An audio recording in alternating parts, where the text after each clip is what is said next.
Hi everybody and welcome to Adobe Live. My name is Flynn. I'm here with the fantastic Josie Young. We'd like to begin by acknowledging the traditional owners of the land on which we meet today. We'd also like to pay our respects to elders past, present and emerging. It's great to have you with us, Josie. What's going on? Great to be here again. I'm really cold this morning. I've just in time made a cup of tea. Nice. Mainly to warm my hands, to be honest, because they're like really, when your hands are so cold that you like don't feel like you can do things properly. Yes. I just went T-Rex on that. So yeah. T-Rex. Amazing. Starting T-Rex, with a pun. Yeah. I love it. Hey, so my God, I didn't even realize I did that. You're amazing. Yeah. Yeah. What's up, everybody? The chat that we're using today is at behance.net/live. So if you've got questions about last session, which we did on Tuesday, which was super awesome, this is kind of an extension on. We'll do a little bit of a quick recap in case you missed it. But yeah, that's the chat we're using today is at behance.net/live. See a bunch of people in there already. Johanna is looking after us, chat mod, so keep out for useful links and things like that. Festus is here. R&B's here. It's great to see you. Bo's back as well. Lovely Bo. Great to see you in there. Raphael, Jessica T, Jasper. It's great to have you all with us today. But yeah, so this is the second part of like a two-part series. But if you missed out on Tuesday, don't worry. You can always watch it on demand and you'll pick up a lot of stuff because we're going to kind of continue on. But yeah, Josie, we had a lot of fun last time. So do you want to give us a bit of a recap of what we did last time? We can switch over to your screen if you want. We can get stuck into it. Where do you want to go? Yeah, let's do that. Let's dive in.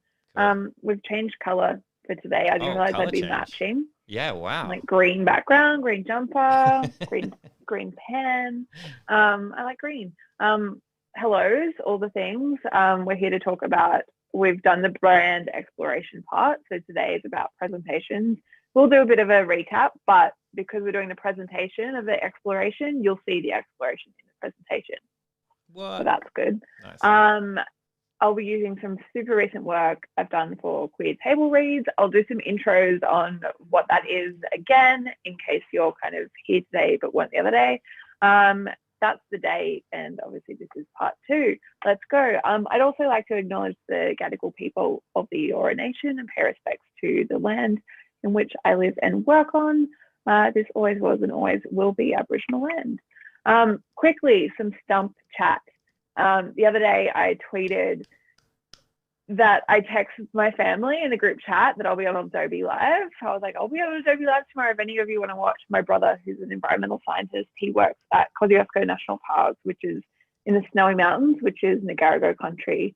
That he said, I'll be out in the bush looking for a stump that a surveyor put a mark on 180 years ago. So I was just like, that's important work.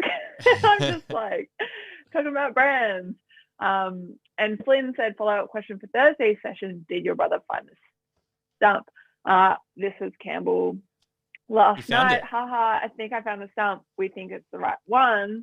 This is potentially the stump. And I said, That is a nice stump. How the fuck can you tell it's the right one? And since then, they can tell it's the right one because that like gap you see it is a human kind of marking that was made when the tree was growing. And it's similar to kind of Aboriginal culturally modified trees, but it's different because Aboriginal culturally modified trees are really specific, and this is different. And the purpose for this is that there's a historian writing a book on the first kind of settler to survey the land, and it kind of matches up with their notes. So, that's just a random fun fact in there. That's cool. Is your brother still out in the bush or is he back? No, not today. He's like in a training session, so that's good. Okay, cool. So training on stump news. Stump news. So yeah, fun facts on stumps. I'll kind of speed through these introductions. I'm a designer of brands, websites, print things, digital things. Earlier this year, I finished up 5 years working at Sydney studio Christopher Doyle & Co. A lot of what I've learned during my time there, I will be passing along today. I do think that working independently now is only possible due to my kind of big foundation of working with the team there and with collaborators and different clients and everything there. That's me. That's some work I've done, some more work I've done. Some Spotify work I did while at CD & Co. and Flynn and Matt's child, ADR, which is one of the first projects I worked on at CD & Co. The client, I'm talking so fast, but I'm so conscious of time because it went so quickly last time. My cat just came into the room. Okay, remember the rule. If you mention the cat, you got to show the cat at some point. So he's in a really playful, mean mood this morning, though. So I have a feeling you're looking at me like he wants to attack me. Yeah, he's gonna jump up. Fuck. Yeah, there he is. Okay, cool. Yep, cool. He just walked. That's his tail. Okay. I think he wants to sit in the sun at the window. That's fair. I understand. The client, so Jenna Safern, she's a Sydney-based comedian, and last year herself, the year before now actually, herself and Brendan Hancock, another comedian, started a monthly comedy night called Two Queers Walk Into a Bar. And then last year they ran a festival, the Two Queers Festival. And at that festival, Jenna produced the inaugural queer table read, and it was of the movie But I'm a Cheerleader. And throughout all this time, I've assisted with various design bits and bobs. And it's been quite an interesting venture because it's just been designing silly things for comedy. That's Jenna and Brendan, with a quote from Jenna's brother that says, "I just don't know if it's my kind of humor." More Jenna and Brendan, and more, and Jenna doing stand-up. The project itself is to brand queer table reads. So 2 of these shows have been produced so far, and they've gone really well. So as things that go well go, things need branding. And I'm doing this project for Jenna as a pro bono, just because it ticks a bunch of the good pro bono boxes. And because the posters so far have been very silly and fun, but I have, deep down in my branding heart, wanted to do a brand for it. So yeah, that's why it's happening basically. This is a scene from the first queer table reads where, you still kind of weren't allowed to make contact with people. So there were face shields for the makeout scene. It was quite funny. Some more funny things, people laughing, having a good time, more good times. Yay. A brief overview of what to expect during this Adobe Live and the one that was on Tuesday, if you did or didn't watch. It's kind of less about how to have ideas and more about how to kind of turn the ideas into something that you would show the client to then communicate to the client that could become their brand. I've prepared this list of things. Tuesday, I think we covered off all of those things. I hope that we did. But if you have any questions, anyone, about any of them, please note them down and we can make time to answer them. And then today I'll be talking about making decisions with what to present, writing for presenting, tailoring the presentations to the client, what order to present in, the templates that you actually use for the document that you do present in to make it kind of easier for you to move through, using mock-ups, talking to rollout, and talking to rationales as well without it being like a really concrete thing. And to stage right, the director's cut of the presentation I gave to Jenna. So I've got linked here the actual presentation I gave to Jenna, bar a few edits because there were some confidential pieces that I actually can't share. I've linked within this document another document. It's InDesign Inception. Right. So I'm going to open that document there. Look, there it is. It's another InDesign document, and we're here.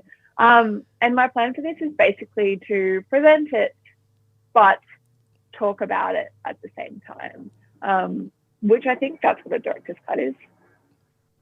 Yeah, it's the Schneider cut. That's what it is for today. Nice. So we're going to do that. First off, in terms of document templates, everyone's kind of like probably quite familiar with presentation document templates. You've seen a lot of what mine looks like because it's what I've already been talking through.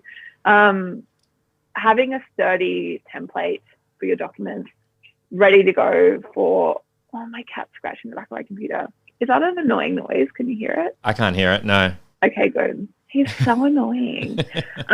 He just wants to be part of the show. He's cool. But he's so, usually when I'm like talking on a chat, he like hates it and goes away. But he's going to be annoying. That's cool. Today, This is a cat friendly zone, so it's cool. Okay, I'd like to see more of the cat. Yeah. Okay, great. Having a sort of solid document setup means that when you actually get into flowing the content, everything just kind of becomes a bit easier. I'm going to jump into my master pages of this document because it's a template I set up before I started really doing a lot of work,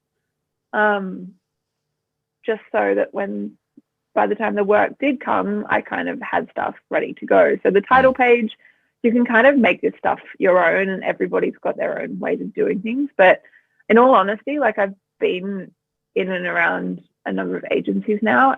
Everyone has a pretty similar way of doing this, just that it looks a bit different everywhere you go. They all follow a pretty similar structure. I have an acknowledgement of country in mind. Everyone has their own version of like a contents page or an agenda. And then different sort of like, just climbing on the top of my computer,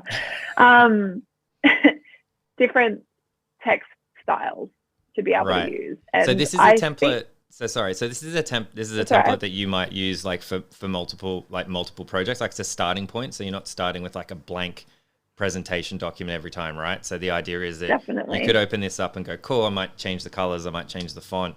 There's only 3 agenda items in this one, not 5 or whatever. So it's like so you're not starting with just like a completely blank new file each time. Exactly, yeah. It's like a pick and mix. Like, so I've got all these pages here, but I don't often use this stuff here. And I do speak to myself in my template. I'm like, okay, now it's about the pages where there's chunks of stuff. And that's only relevant to me. That would never actually show up in a client presentation. But, you know, I've set up the folios. So in every presentation, usually it would have Josie Young for, and then the stuff that changes. So in the master template document, this would say client about project, and then that stuff would change. And then the dates over here. We've got page numbers, we've got our kind of confidentiality situation. And yeah, just some basic text styles that you can kind of like take and turn into whatever you need to turn it into. You can see it's my version of placeholder copy. Body paragraph size to match, because that's pretty neat. We like that. I'll repeat this now to pad it out. Body paragraph. That's how I set up my template documents, just so I don't have to kind of think about it later. Obviously, doing these initially takes time, but once you've got them, you see that, you know, once you move into the presentation, it's like, okay, great. We've got a cover page. We say hi to the client. We say what we're here to kind of talk about. We say the date, and we say what round we're in. This is a very kind of custom to me type thing. Commonly, agencies will literally just have like the client name, the project name, and it won't be as conversational. This is where it kind of comes into whether it's your personal brand or you're tailoring it to the client. There can be a bit of flex in that. You just kind of have to take it bit by bit. Acknowledgement of country, which I have in all my decks, just because I think that that's important. And then I've got the agenda. I feel like have I already mentioned this? We've seen the agenda in the template, but not in the doc. Oh, it's because I was talking to you about it before, Flynn. That's why I'm having a little bit of deja vu. That happens a lot, like if you do the show before the thing. If you're like way too prepared, it's like, did we talk about this like when we were talking about doing it? Like, or when we're actually doing it? 4 simple ones for this one, just to talk a little bit about where we've been and where we're going, and then 2 concepts and 1 choice. Although I don't pressure the client to make the choice on the day. But it's just the fact that they will have to make 1 choice, and I will send them the document, and then they can mull it over and come back. So the intro section for where we've been. The reason for switching out to a black background is just so that I can house various content from here on. It's an easier color. Well, it's not a color, it's black, to put things on. And then I kind of talk to the previous posters that have existed for past shows. Obviously, Jenna's the client, so she knows what this is all about, but it's good here to kind of talk about the things that worked and the things that didn't work. So obviously, as well as the things that we need to kind of carry forward. So things like headshots, the fact that there's big text, the fact that we have to put the cast list on there, stuff like that. But what's missing is like an obvious brand.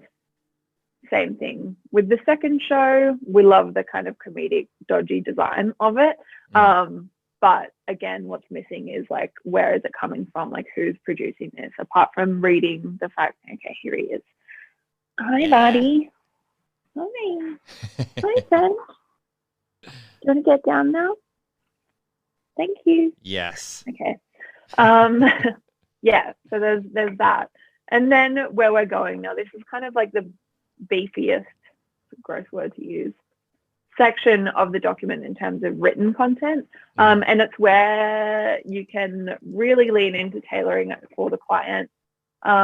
And also where the kind of rationale, and I say rationale with that, because it doesn't always have to be too conceptual and too serious. You can kind of just talk about things and the reasons why you're doing things without it needing to feel like a bit of like an artist statement, I guess.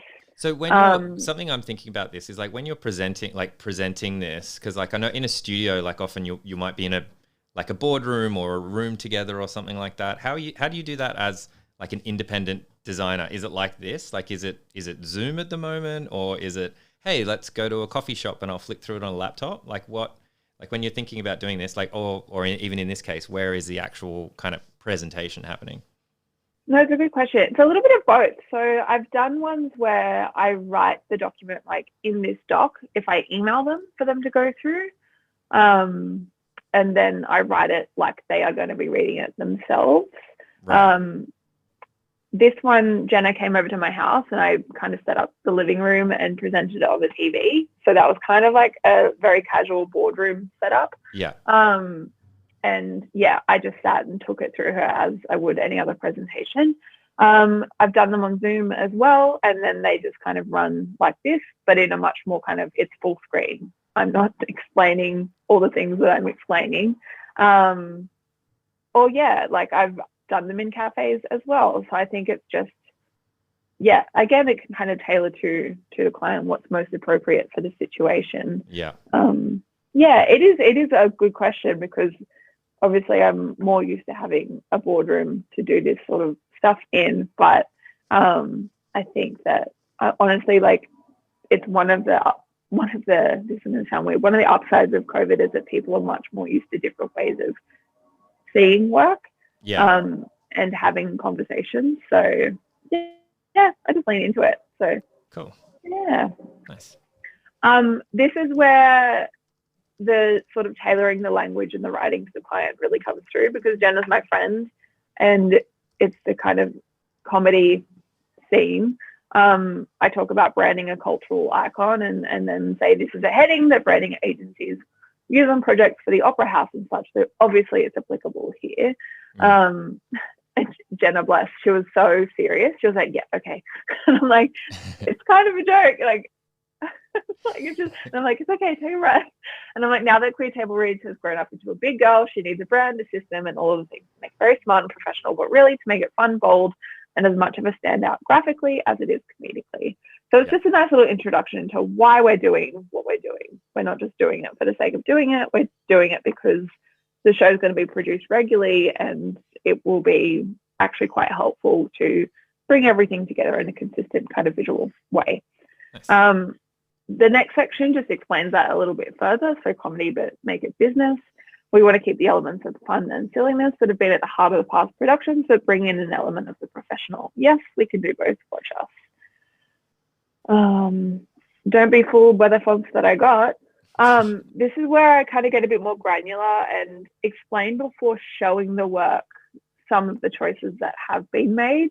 Again, this is dependent on the work that you're doing and the client. But as I mentioned on the live on Tuesday, I narrowed it down to one font quite quickly because of the cost. and because of the fact there's not budget and for many reasons. So I just thought that I would explain that up front. So yeah, across both concepts, one typeface has been used not only because it feels right, but it's because it's relatively affordable. I was wary of diving into too many type choices that may have been quite expensive before running it all by you first. The one used here is fab and not too financially draining. It's a very easy way to explain that. It's a safe space for printers.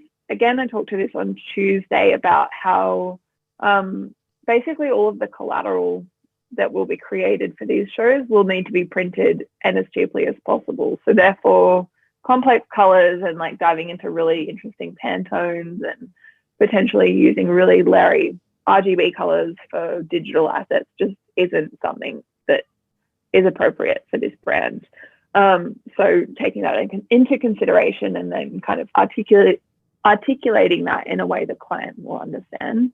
So because you'll be printing everything on the most affordable printers you can find to promote future shows, the color palettes used have been drawn directly from simple CMYK palettes. This just means that when it comes to printing, it should hopefully look as nice on paper as it does on screen. Makes sense. And another one, just with all of the kind of work that I'll be showing, like the stress test assets that I went through the other day, stressing that they're not final, and that they're just examples of what could be made, and that they're sort of kind of starting points for, you know, this could turn actually into a separate thing or whatever. So just kind of caveating that situation as well. So exploration is fun, not final. I tried to make Finding Nemo reference, but I think it was too far gone. Like fish are friends, not food. But sometimes it just can't land. I'm just like, you know what? It's fine. The reference is not there. It's just something else entirely. Sometimes you have to let it go. So Exactly. I just want to talk a little bit because I think it's really important, like the point that you made about like you're putting this in a presentation, and like I think sometimes designers, like we can feel like it needs to be fully polished if you're presenting something to a client. And I really like this example where you've done enough to get the idea across, and then if they choose that direction, then you can go hard in it. But like applying it to lots of different things and all the like spaces and I guess like media outputs, like it needs to be a poster, it needs to live online, it needs to live on Instagram, that sort of thing, are all explored, but it's not final. And I think that's a really, really interesting thing to take away.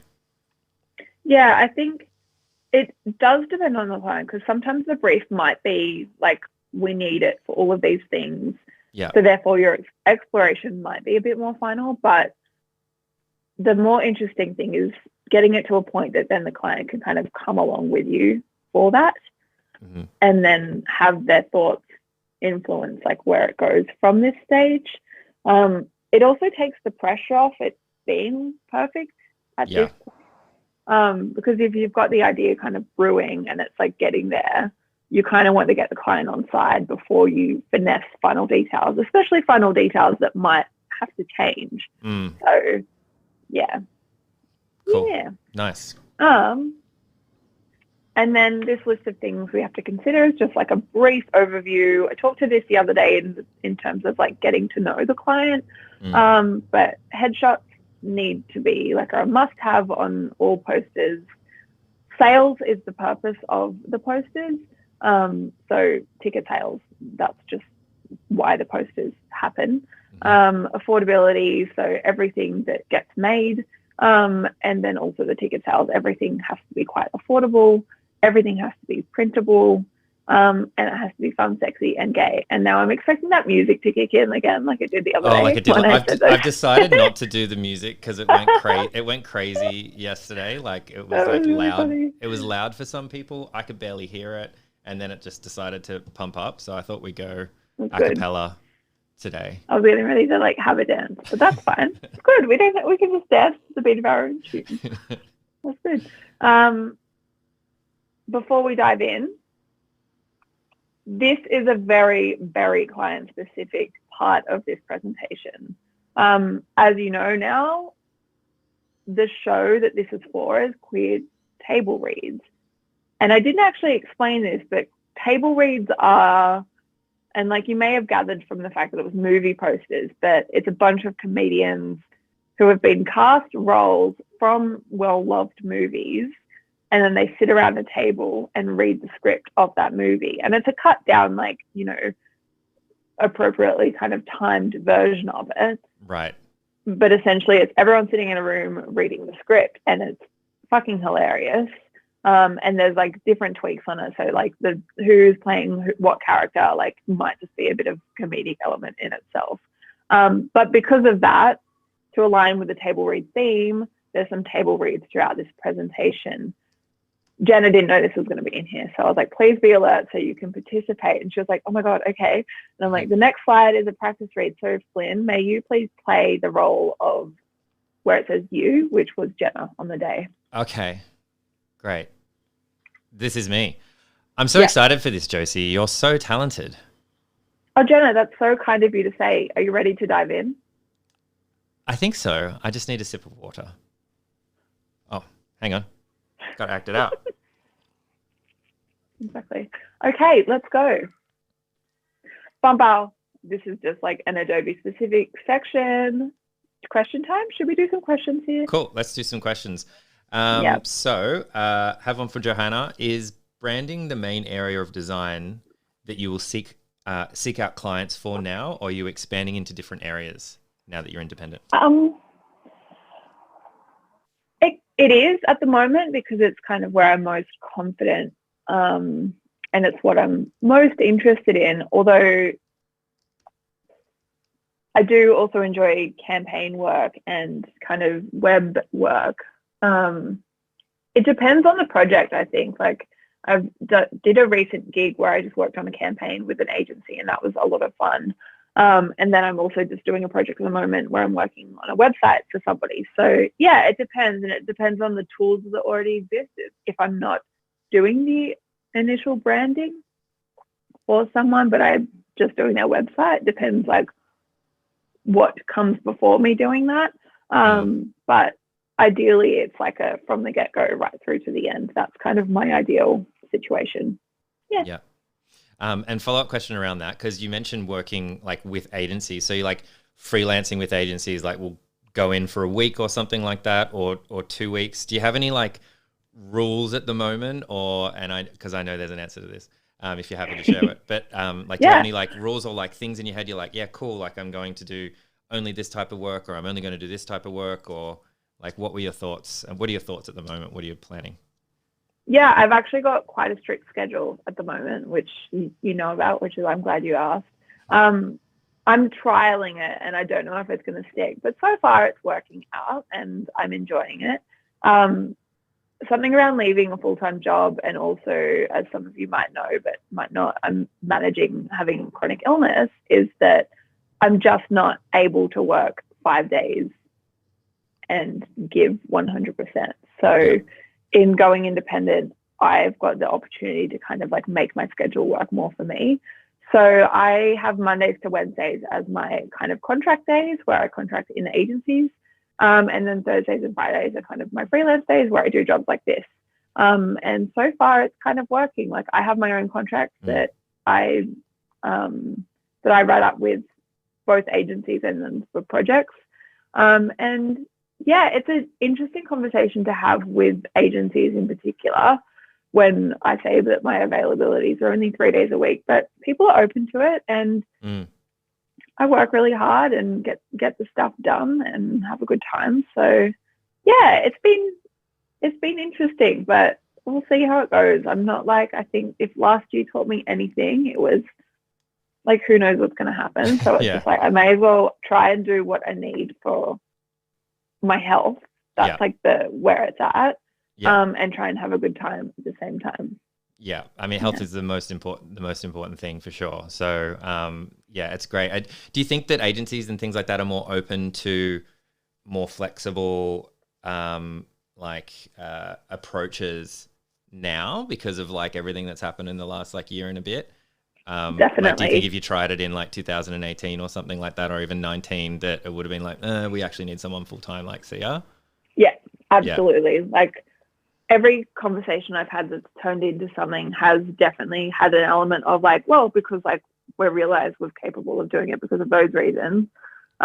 But also some agencies are just like really organized and on top of like what they need done by when for which projects. And I think there's an element of that really helps when they get someone in freelance part-time. It's just like they know they need someone on a specific project for that amount of days, so therefore it can work for those reasons.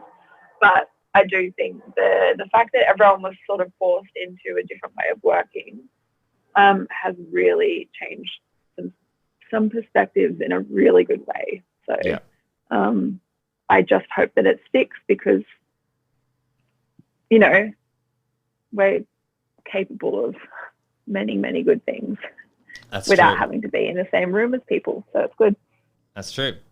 Maybe last question, because your time just goes fast. Steve is asking, it's great to see InDesign used in this way. If there's an idea you get for something more graphic, do you lean towards Photoshop or Illustrator? Ooh. I think it depends what I'm doing. I think a good example maybe would be, I'll just bring it up. Look at all my messy files. I've been doing some collages recently, right? Where I literally have been like, you're going to see my trackies. I'm off of my trackies. I've literally been like cutting and pasting shit like out of magazines. Let me That's make what that a collage bigger. is. Can you show that again? Can you show that again? I've just described a collage to you in case you didn't know what a collage is. It's like physically cutting things out. Yeah. So that's that, right? But then I took a photo of that and then deep etched it in Photoshop and kind of tweaked the layers a little bit. And which turns into, is this showing up on your screen? Yeah, it's going to come up. Take a second to load. Yep. There it is. Yeah, which turns into that, right? And then I'm actually getting them made as prints. And it's a combination of Photoshop and InDesign it was for this one. And now it looks like that. So cool. Yeah, I think it depends what I'm doing. Like I'll try and use the right tool for the right situation. Yeah. I'm not amazing at Photoshop. Like I'm terrified of it. So I just didn't learn it as much as I have InDesign. Yeah. Same with Illustrator. I'm just not around it as much as I am InDesign. But if the need arises for me to do a really specific thing, I'll learn it and figure it out. Yeah, cool. Cool. Yeah. Well, that's probably our time for questions, I think. So we should probably jump back into it.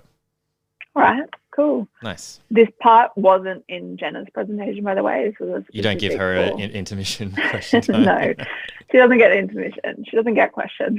She just get concepts. Can't speak. I'm gonna have a sip of my tea. So concept one of two. Concept one of two. Mm-hmm. This section I'm gonna move through quite quickly because all of the work in here I went through quite in depth on Tuesday. Yep. But essentially on Tuesday I spoke to the fact that in my exploration I work in kind of a pre-presentation mode. So I work as much as I can in a way that can be presented to client eventually. For example, like I work in a document that's the same size. So if I've got a page of stuff and I'm like, okay, cool, I would show that to the client, I can just paste it straight in and it doesn't really have to change too much. But some differences are, I'm just going to go full screen for this, is that when explaining the kind of creation of the concept, I do build it out. So I had this type, explain where the type came from, which is a font called Radial from Gradient Type Foundry. And then the fact that it needed to be a little bit different, which feels weird like that, but then you kind of build out the elements of that into the fact that it's a table.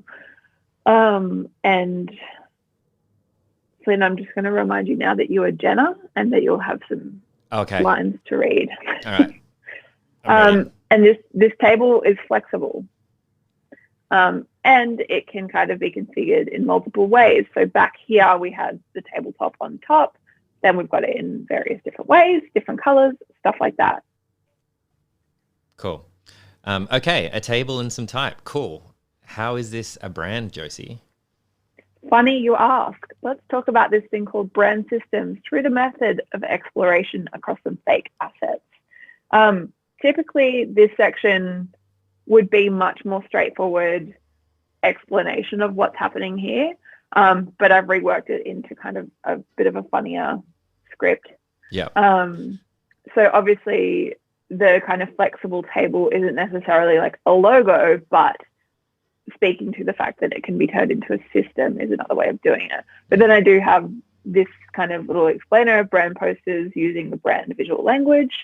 And then I build out those pieces that I went through in more detail on Tuesday live. Yeah.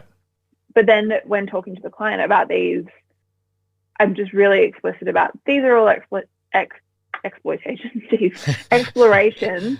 And for example, this might actually be an Instagram story and not a poster. It could be talking about how many tickets you've got left. So instead of it being like concrete rollout, you can talk about, and that's my rollout from my list before.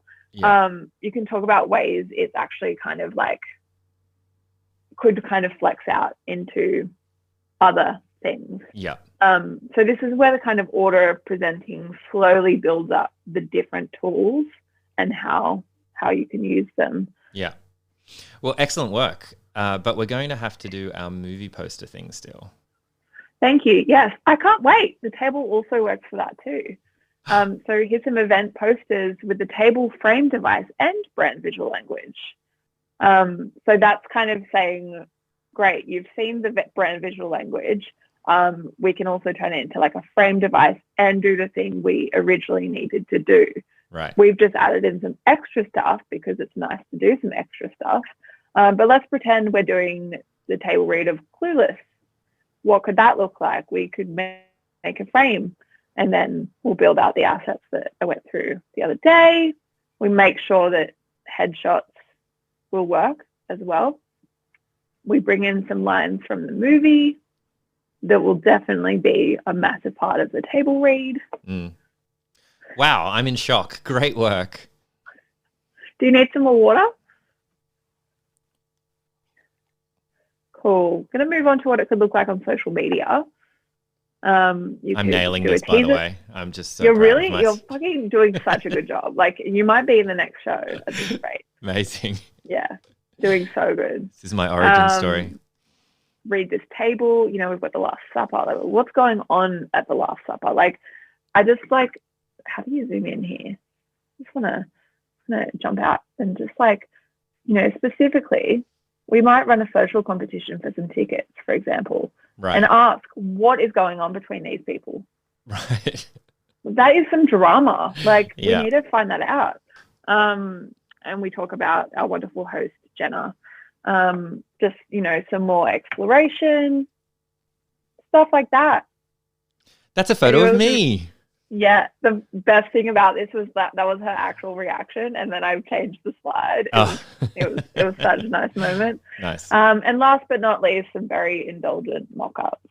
I love a good mock-up, and we all do. We're designers, so obviously we mock up a co-star. That's cool. We do a little. This table is reserved for because, you know, we like to think we're fancy.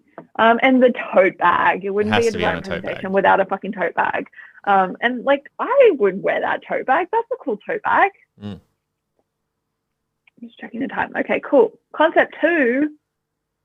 That's kind of like, I don't dwell after a first concept. I'm just kind of like, cool, that's number 1. Like, how are we feeling? And then I'm just like, let's move on, kind of. But then I quickly explain that it's like just to kind of manage expectations that it's not going to be a completely different thing. I show a couple of pieces of it. Why is it not loading? There we go.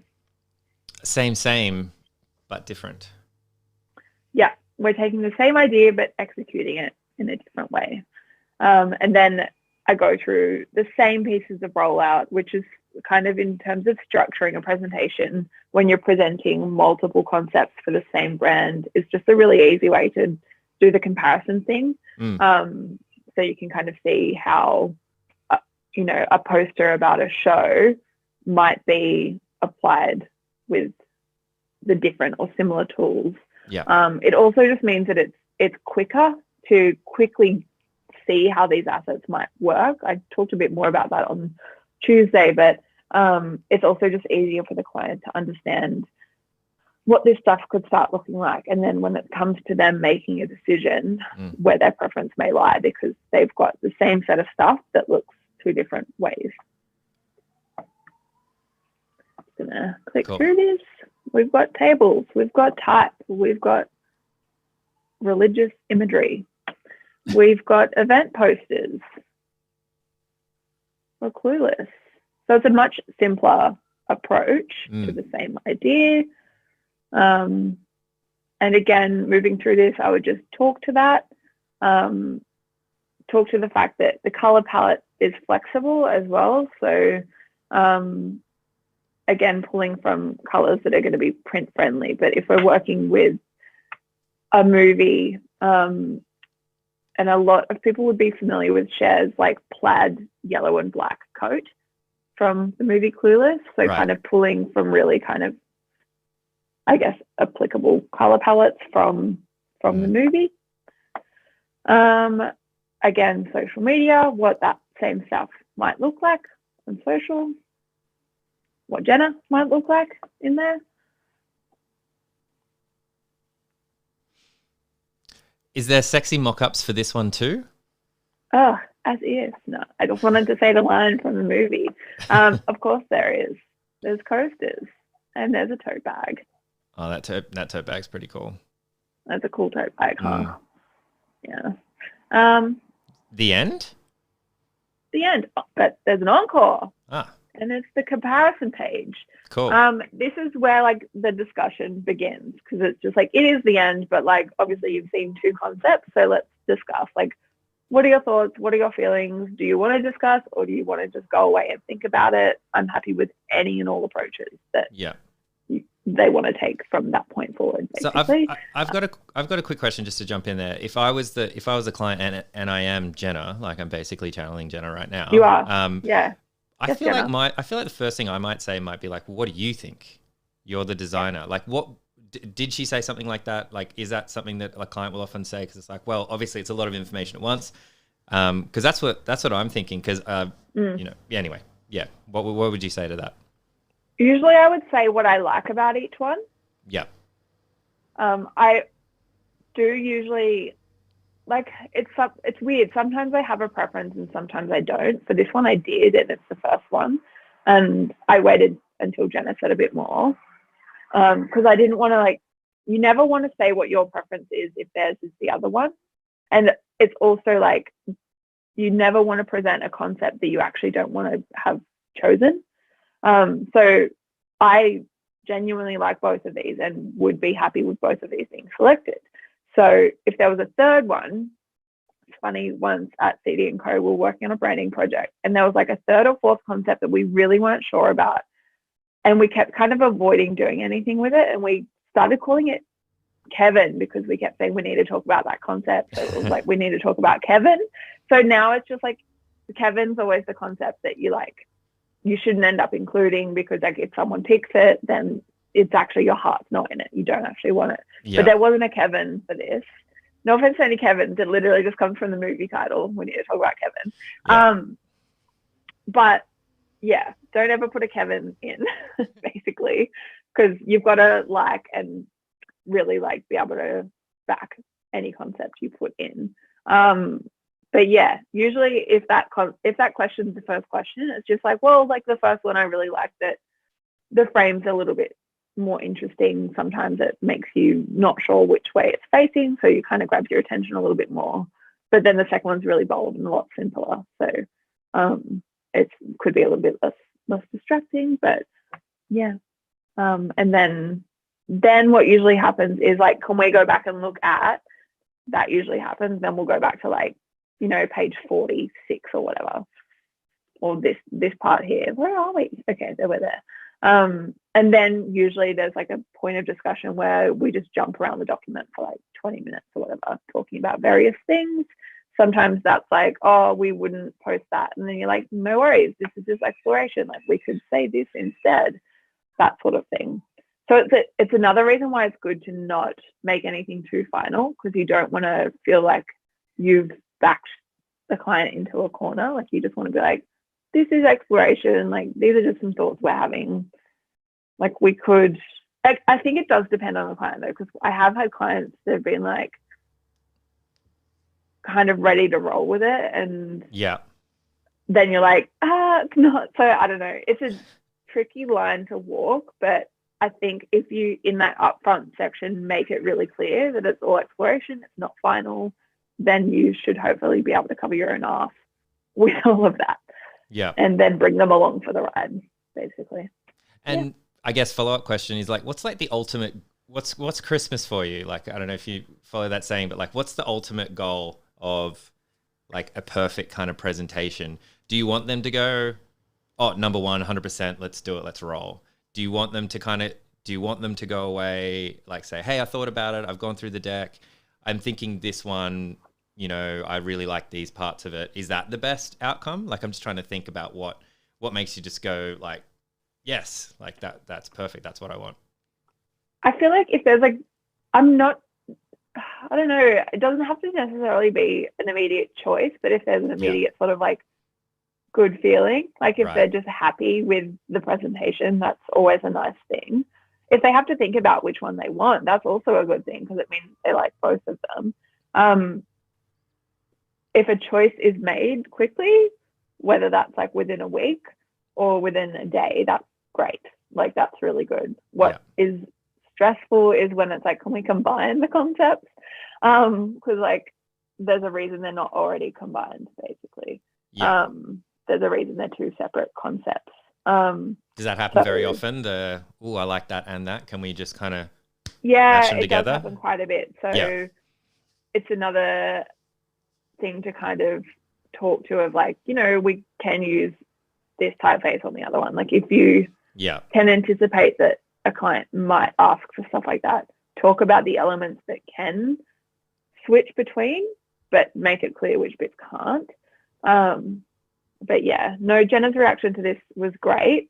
Like, this is how fresh this is. She liked number one more. She was like, I'm pretty sure it's going to be number one, but I just want to think about it a bit more. Mm-hmm. So yeah, this is live design, guys. Like, this is like in the works now. Like she's still like thinking on it as we speak. Cool. And I was like, do you care if I present it to Adobe? She's like, no, go for it. I don't care. I was like, sick. Yeah, but I'm pretty sure it's going to be number one. And then the next show, I don't know when that is yet, but I was like, we'll create some assets that aren't about a show in particular, because you'll have the tools to do that now, which is fun. So yeah, cool. I'll come back into this document because I just do want to check where we're at in terms of this list. Did we tick we've every covered box? Everything? Look at that for timing, Flynn. Look how good we did. That's great. Perfect. We've got like 5 minutes left. So if there are any questions, throw them in. I'm going to start just with the mock-ups. Those mock-ups looked like very crisp. And so is that like a Photoshop mock-up thing that you use? Maybe you could show us that. Just talk on it. That's a piece of writing that I didn't want anyone to see. Should have got rid of that earlier. That's fine. Damn it. People are going to be able to screenshot that, aren't they? That's all right. It's a draft. I'll be posting it at some point. Whatever. You know, this is the real behind the scenes. Both of those mock-ups are from Mock-Up Mason, which you can purchase. They are like between, I think, like $8 and $12 a pop, which is really good. And they're really well made, so they're very easy to use. And if I go to one of them and show you how they work, although are these both saved as JPEGs? I think they might be. JPEG. Oh no, we've got a PSD. All right, I'm going to open that with Photoshop. Might take a second. Cool.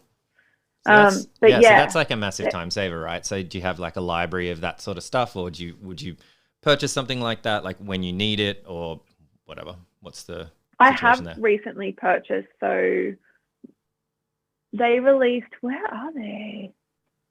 Shop. The Bee collection. I did recently, so at Easter they had like a 25% off discount code. And I went through and I was like, you know what? This is a business investment. I'm going to buy a shitload of mock-ups. So I did that and I don't regret it for a second. Nice. Because they're really nice. But I do, like, over the years, I've collected a lot of mock-ups, and Chris was very generous and he let me take a bunch of mock-ups with me when I finished up there. Nice. So there's some mock-ups. We did a session with the wonderful Stephen of how to create your own mock-ups here on Adobe Live, actually. That's it. Okay, this is going to take a second because my computer's slow. We got our rainbow wheel. But basically, okay. Because that looks real. Like, that's a very good mock-up. It's great. You can change the handle color. You can change the canvas color. And then there's a smart object that you place the design in on, and it's like a size itself. And it takes a few back and forth to get your thing at the right size. So you will have to like tweak the thing a few times. But as long, I don't know, I try to not be too particular with mock-ups like this, because if you're like, I need that in that exact spot on that corner, then like it's going to be quite annoying to do. Right. And at the end of the day, especially at this level, it's just like a quick sort of like, you can make a tote bag. It's going to sound like I'm just really like slapdash with stuff, which I guess I am in a way. But okay, see here, you can see all the different versions I've done here. So let's say this one instead. See how it's squatter? And how I'm like, no, that doesn't really fit it that well. Right. But also, like, see how it's like quite close to the edges here? But then in this file, it looks like you've got more room. Yeah. So it's a little bit like, it doesn't always translate directly back to the actual mock-up. So that's why you've got to kind of fiddle around with it. But other than that, it's really straightforward. And then, like, I could actually change the color of this tote bag if I wanted to, but I didn't. Ooh, but that's kind of nice. Khaki. That's cool. That's like very quick, like very, super quick to do something that looks so good. Yeah. So that's a mock-up. But yeah, and there's other little like, where is? No, don't worry. That's cool, because we're pretty close to time anyway. So yeah, I think it's time to say our goodbyes. Thank you. I know, it's crazy, right? Thank you so much. Look at this list. Oh, do you want to? Yeah, okay, you've got a thank you slide. That's cool. I love that. Awesome to have a thank you slide at the end of your presentation. I can't remember. It might have been Chris that taught me that when we were doing some stuff. I think. Oh, there you go. It might have been because I could be wrong, but he said, like, when you're doing a presentation, you always have to have a thank you slide. Otherwise, you get to the last slide and you're like, and that's it. That's it. You need to have somewhere to go. And it's so true, because we used to have students doing that all the time. And it's like, they're like, it's the end of my presentation. And it's like, oh, okay, cool. But yeah, you got to have that thank you slide right at the end. So thank you for the thank you slide. Thank you for thanking me for the thank you slide. Well, thank you, Josie. Check out Josie's website, Instagram, and all that sort of stuff. Keep an eye out for this project going live as well, and go to the shows when you see them. And go to the shows. So if you're in Sydney, I assume it's all Sydney based, but if you are in Sydney, check it out. But you said it's streamed as well last time, so maybe there's a sometimes they live stream them. Yeah, so I'll be posting about it. Don't you worry. Awesome. And yeah, thank you so much, Josie. It's been great hanging out with you, my friend. See you in IRL sometime soon. We're going to be back on Tuesday and Thursday next week with Benjamin Lee, Ichiban, and we're going to be doing some hyperlapses and time lapses, which will be super fun. Ben hasn't been on all year, so I'm super pumped to hang out with him. Josie, thanks again, and I'll see you soon. Thank you. Thanks, everyone.